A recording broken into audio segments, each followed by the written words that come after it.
Welcome to my channel.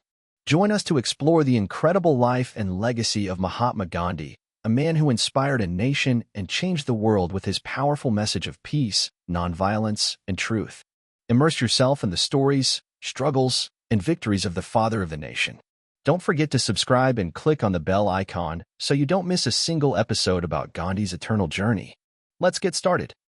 I'm not even sure where to begin, because this story doesn't feel real even though I've lived through every insane, painful moment of it. I am 39, have been married to Castu F. 37 for over a decade now. We got married young. I was barely 13 when they married me off to her. That's how things worked back then in our part of India. No real dating, no falling in love. You just got assigned a life partner like it was a civic duty. And I accepted that. I was quiet, studious, never really wanted conflict. I thought if I kept my head down, worked hard, stayed truthful, things would work out. Spoiler, they didn't. Casta was beautiful, but not in the way that brings peace to a room. She had this sharpness to her, both in her looks and in her tongue. Even as a teenager, she was relentless, always finding fault with me. Why do you walk so slow? Why don't you eat meat like a real man? Why are you always reading instead of talking to me? At first, I chalked it up to teenage angst, then cultural differences. We spent our early marriage years in London, and then eventually, to something deeper. Looking back, the red flags were everywhere. But I was too focused on building a life, studying law, trying to stand for something. I didn't realize how early she started lying little things, like where she was during the day, or who she was writing letters to. I'd ask, and she'd twist it back on me. Why are you so insecure? Or, are you calling me a liar just because you can't handle your own guilt? Guilt about what? I didn't even know yet, but I would. And it would break everything I thought I knew about love, loyalty, and even my own purpose in life. After finishing my studies in London, we moved back to India. I was feeling hopeful, fired up, even. I wanted to practice law, help people, maybe even change things for the better. But Castu?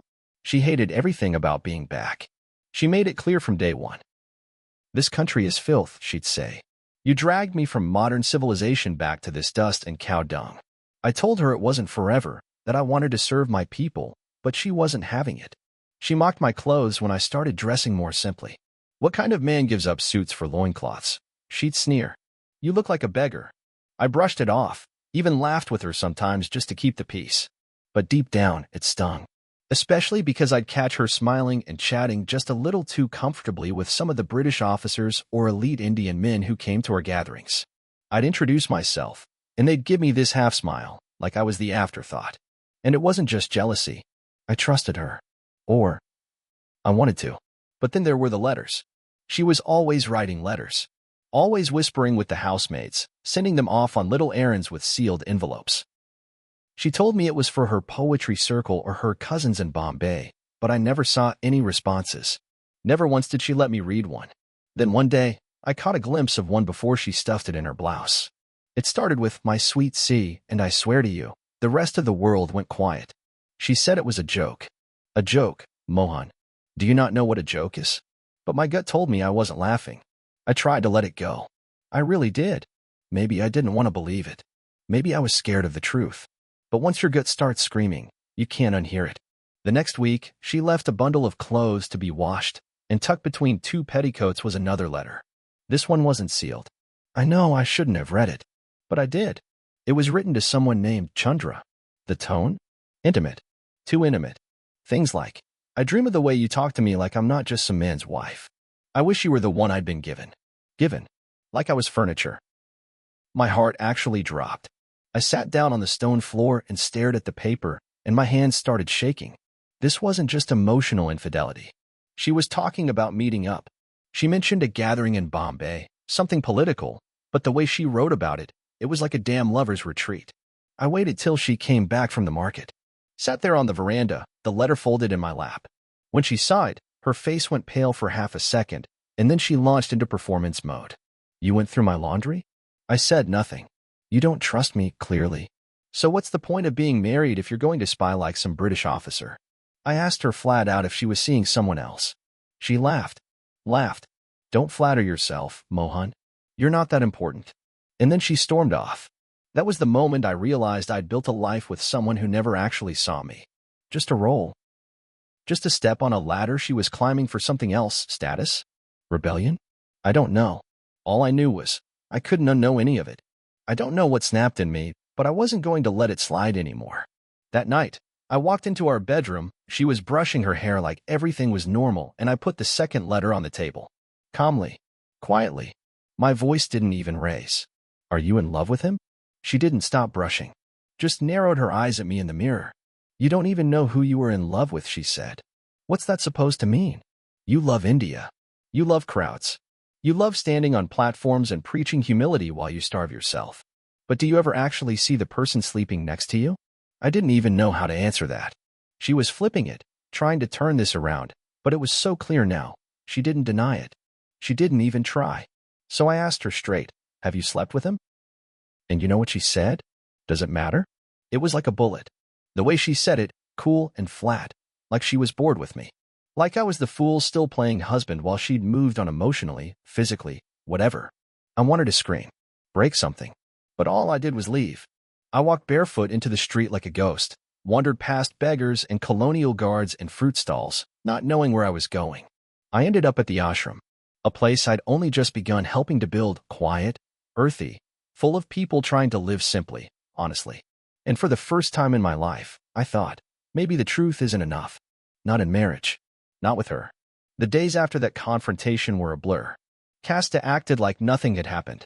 She went about her routines, cooking, critiquing my clothes, whispering behind closed doors with people I didn't trust anymore. She even laughed louder than usual at community dinners, like she was performing joy. I didn't fight her. I didn't ask for more answers. Something in me had cracked. And when something cracks quietly, you don't always notice the damage until much later. I started spending more time at the ashram. I was sleeping on a thin mat in a communal hut, washing my own clothes, cooking my own food. It wasn't just to get away from her. It was because I felt like I had become nothing again. A boy. A shell. I began fasting, not as a political act yet, but as a form of self-control. If I couldn't control my marriage, maybe I could control my body, my thoughts, my urges. Maybe purity was the only path left. But she took even that as a joke.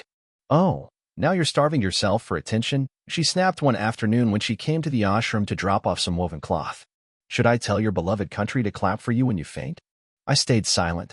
That's when she leaned in close and whispered loud enough for others to hear. Chandra would have never needed a hunger strike to prove he had balls.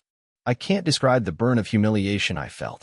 Not just because of what she said, but because it might have been true. I was disappearing into my principles, and she saw right through it. I wasn't leading anymore. I was hiding. About 2 weeks after that humiliating remark, I received an anonymous note delivered by one of the ashram boys. It was simple, handwritten, and unsigned.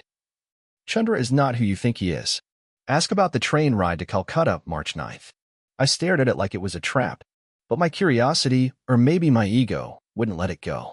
I waited until she was busy hosting some guests in the main house. She loved playing queen, even if the kingdom was just a dusty courtyard and a few naive volunteers. I went through her chest. Yes, I know it was a violation. But at that point, everything between us was already shattered. And what I found? A bundle of letters. All from Chandra. But Chandra wasn't a man. She was a woman. And not just any woman, she was one of the British socialites who attended our events. Full-on colonial upper class, pale as the salt fields we'd eventually march through, and dripping with passive-aggressive flattery in her writing. Dearest Kay, the way you speak of your countrymen makes me feel we are sisters born of the same frustration. I wish we had more time away from the crowd of your husband's disciples. I miss your hands, your confidence, your fire. My knees buckled. This wasn't just betrayal.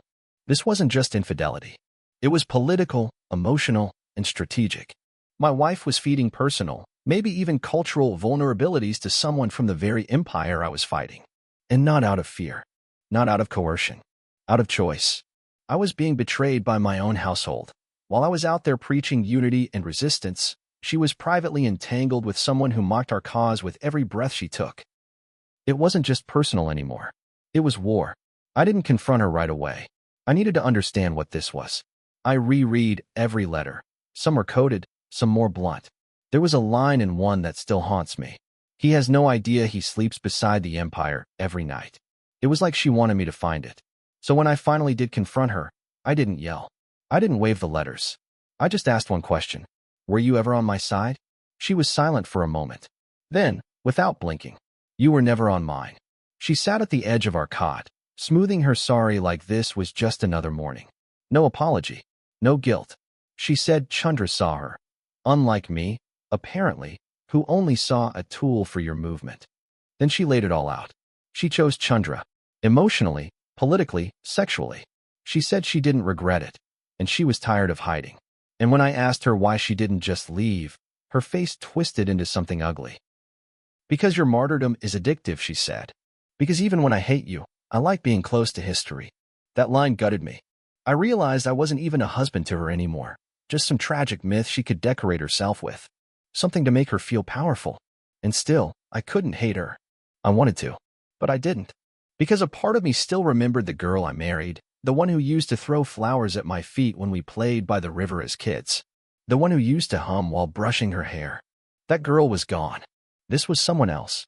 And I'd let her into the most vulnerable corners of my life. My fight, my mission, my soul, and she used it like a scalpel. After that conversation, I didn't scream. I didn't throw her out. I didn't even tell the others. I just stopped talking to her. Not out of pride, but survival. Every morning, she still moved around the house like nothing had changed. She'd hum old pigeons, complain about the lentils, bark at the younger volunteers. But I refused to give her what she wanted, a reaction, a platform, a monologue partner. And it killed her. About 4 days into my silence, she finally snapped. Walked right into the ashram courtyard where I was sweeping the steps and said loud enough for the others to hear. This is what you do, huh? Withdraw like a coward? Like a little sadhu who hides instead of confronting real pain. I didn't stop sweeping. So she upped it. You're afraid of emotion. You always have been. You can spin a speech about love for 100 million people, but you've never once loved a woman like she deserved. She was crying now, and furious. Not because I'd wronged her, but because I stopped letting her hurt me. You ever watch someone burn their own bridge just to get your attention? That's what this was. And that day, for the first time, I saw how powerful detachment could be. Not because it makes you better. Not because it's noble. But because sometimes, your absence speaks louder than your presence ever could. About a week after our last conversation, she stopped showing up to ashram meetings. No more lectures about grain portions or laundry duties. No dramatic outbursts in the courtyard. One afternoon, one of the younger women, Mira, barely 20 and more loyal to the cause than most of us, pulled me aside. Whispered that my wife hadn't left her sleeping mat in 2 days. I found her in the corner of the mud hut we used for women volunteers. She looked small, like someone had deflated her. No makeup, no sarcasm, just a pile of bones and fabric, shivering despite the dry heat. I didn't think you'd actually stop caring, she mumbled without opening her eyes. That hit harder than any insult she'd ever thrown. For a moment, I forgot the betrayal, forgot Chandra, forgot the empire. This was the girl I married, broken in a different way now. And somehow, it hurt worse than when she was cruel. I didn't stop caring, I said. I just stopped chasing the version of you that doesn't exist anymore. She wept, silently, and I sat beside her, not to comfort her, but to let her know she didn't win. And I didn't lose. We both just changed. And for the first time in months, I realized I had already made my decision. I would never leave her, but I would never belong to her again either. She could remain in the house. She could continue in the ashram if she chose. But emotionally, spiritually, I was done. It was over. After that day, we became roommates. Politely cold. Acknowledging each other only when logistics demanded it. Water shortages, food rotation, who was using the spinning wheel that morning. To the outside world, we looked like a united couple leading a spiritual resistance. Inside, 2 ghosts haunting the same cause. But something strange happened in the quiet. I began to sharpen. Without the need to explain myself to her, without the daily battles over respect, over loyalty, I started seeing the work clearly again. The mission, the people. I visited villages deeper inland. Spoke to farmers whose names no one bothered to learn. Sat with weavers whose hands bled cotton into cloth for pennies. I felt closer to them than I ever had with the woman who used to sleep beside me. And I started writing differently too. My journal entries turned from ideas about marriage and obedience to essays on truth, self-rule, liberation through discipline. I began to separate love from need and realize how much of my past devotion had been fear of loneliness wearing a spiritual mask. Castu, to her credit, didn't interfere. She just watched. Not with admiration. Not with remorse. With distance. The kind that said, "You've become untouchable, even to me." And for the first time since I caught her lying, that felt like peace. Not revenge. Not closure. Just peace. Months passed like this. Silent, distant, separate lives under one roof. I thought maybe this was it. The end of us. But then, out of nowhere, she showed up in my small office at the ashram one late afternoon, eyes red, voice barely a whisper. "I want to try," she said. "Try what?" I wanted to ask. Try to fix this? Try to pretend none of it happened? Try to lie again? She said she'd been wrong. That the Chandra thing was a mistake, a foolish escape from her own unhappiness. That she realized how much she'd lost, not just me, but herself. I was quiet.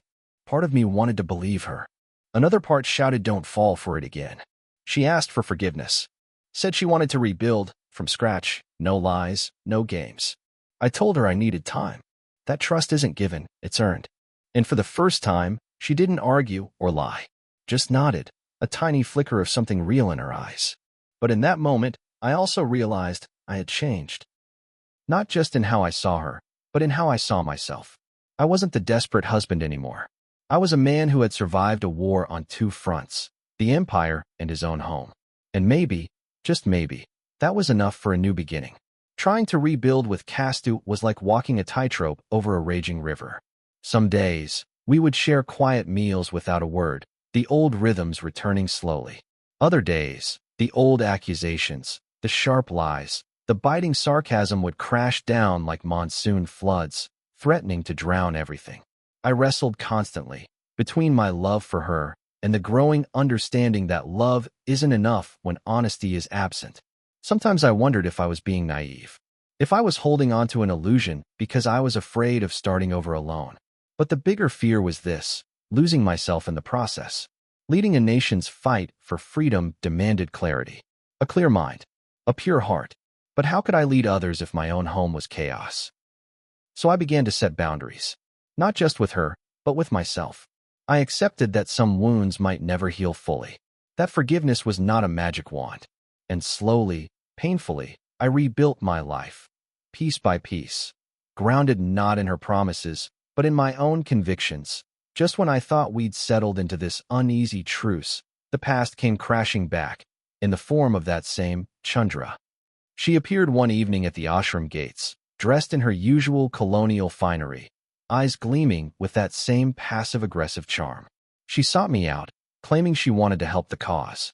Said she had connections, influence. She wanted to be part of the change. I was furious. She was the poison in my home, the betrayal in my bed. And now she wanted to waltz back in like nothing had happened? Casta saw her too. And, surprisingly, they spoke. Not like enemies, but like two women bound by shared secrets and scars. For me, it was a reminder that some wounds run deeper than time, deeper than forgiveness. But it also showed me the complexity of human bonds, how betrayal, love, politics, and survival get tangled into an impossible web. In the end, I decided to keep Chandra at arm's length, let her help if she could, but never again let her cross the line between public and private.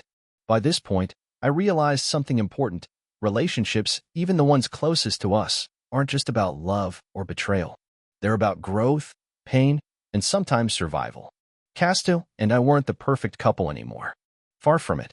She was still sharp-tongued, still full of contradictions, and yes, still lying sometimes. But beneath all that was a person trying to find her place in a world that was changing as fast as we were. I found strength not in forgiveness alone, but in acceptance, accepting her flaws, my flaws, and the messy reality we shared. It wasn't about winning or losing. It was about moving forward.